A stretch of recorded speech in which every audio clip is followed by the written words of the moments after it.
નમસ્કાર મિત્રો, building planning idea by Harendra Chudasama ચેનલમાં આજે આપણે આ એપિસોડમાં સુવિચાર વ્યંગ વાક્યો ભાગ 5 જોઈશું અને સાંભળીશું. ભલે અરીસાની કિંમત હીરા કરતાં ઓછી હોય, પરંતુ હીરાના આભૂષણ પહેર્યા પછી દરેક વ્યક્તિ અરીસો શોધે છે, એ હકીકત છે. તકલીફ બંને છેડે સરખી જ છે. માણસને ઈશ્વર નથી મળતો અને ઈશ્વરને માણસ નથી મળતો. હંમેશા ડરીને જીવવા કરતાં એકવાર હિંમત કરીને એ ડરનો સામનો કરી લેવો સારો. નાટકમાં સૌથી અઘરું પાત્ર મૂર્ખનું હોય છે અને તેને ભજવનાર બહુ જ હોશિયાર હોય છે. દુઃખ અને મહેનત મનુષ્યના જીવન માટે બહુ જ જરૂરી છે, કેમ કે દુઃખ વગર હૃદય સાફ નથી થતું અને મહેનત વગર મનુષ્યનો વિકાસ થતો નથી. ભરોસો અને આશીર્વાદ ક્યારેય દેખાતા નથી, પણ તે અસંભવને પણ સંભવ બનાવી દે છે. શરૂઆતમાં બધા સારા અને પછી ખરાબ એટલા માટે લાગે છે કેમ કે સમય ધીમે ધીમે બધાનું સત્ય સામે જ લાવી દે છે. ખોટું કામ કરવું તે મરજિયાત છે, પણ તેનું પરિણામ ભોગવવું ફરજિયાત છે.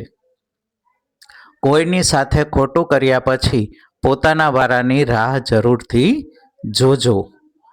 બે વાત હંમેશા જીરવતા શીખો: પોતાનું દુઃખ અને બીજાનું સુખ. અનુભવ ઉંમરથી નહીં પણ પરિસ્થિતિથી આવે છે. સારા સમય કરતાં ખરાબ સમય જિંદગીમાં ઘણું બધું શીખવી જાય છે. સુખ વખતે છલકાઈ જવું નહીં અને દુઃખ વખતે ગભરાઈ જવું નહીં, કારણ કે હિંચકો જેટલો પાછળ જાય છે એટલો જ આગળ પણ આવે જ છે. આજનો માનવી ઘરના સંબંધમાં બેઈમાની કરીને બહારના સંબંધમાં ઈમાનદારી શોધે છે. જીવનનો આખરી સમય કઈ રીતે પસાર થશે તેનો નિર્ણય આપની સંપત્તિ, ધન, દોલત નહીં, પરંતુ આપના દ્વારા કરવામાં આવેલા સત્કર્મો અને આપના સંસ્કાર નક્કી કરશે. કર્ણ જેવા લોકોનો સાથ હોય તો જ મહાભારત માંડજો, કારણ કે સાથે રહીને નળિયા વેચાવી દેવાના શકુનીઓ ગામે ગામ હોય છે. ભૂલ જીવનનું પાનું છે, પણ સંબંધનું એક આખું પુસ્તક છે. જરૂર પડે તો ભૂલનું પાનું ફાડી નાખજો, પણ એક પાના માટે આખું પુસ્તક ફાડશો નહીં. તમારી કિંમત ત્યારે જ થશે જ્યારે તમારી જરૂર હશે. શિયાળામાં જે સૂરજની રાહ જોવાય છે એ જ સૂરજ ઉનાળામાં આકરો લાગે છે.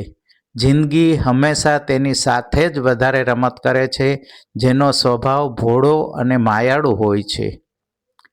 પૃથ્વી કરતાં માણસ મહાન છે, કારણ કે પૃથ્વીને ફરતા 365 દિવસ લાગે છે, જ્યારે માણસને ફરતા 1 જ મિનિટ લાગે છે. મિત્રો, આ ચેનલને લાઈક કરજો, શેર કરજો અને સબસ્ક્રાઈબ જરૂરથી કરજો. આભાર.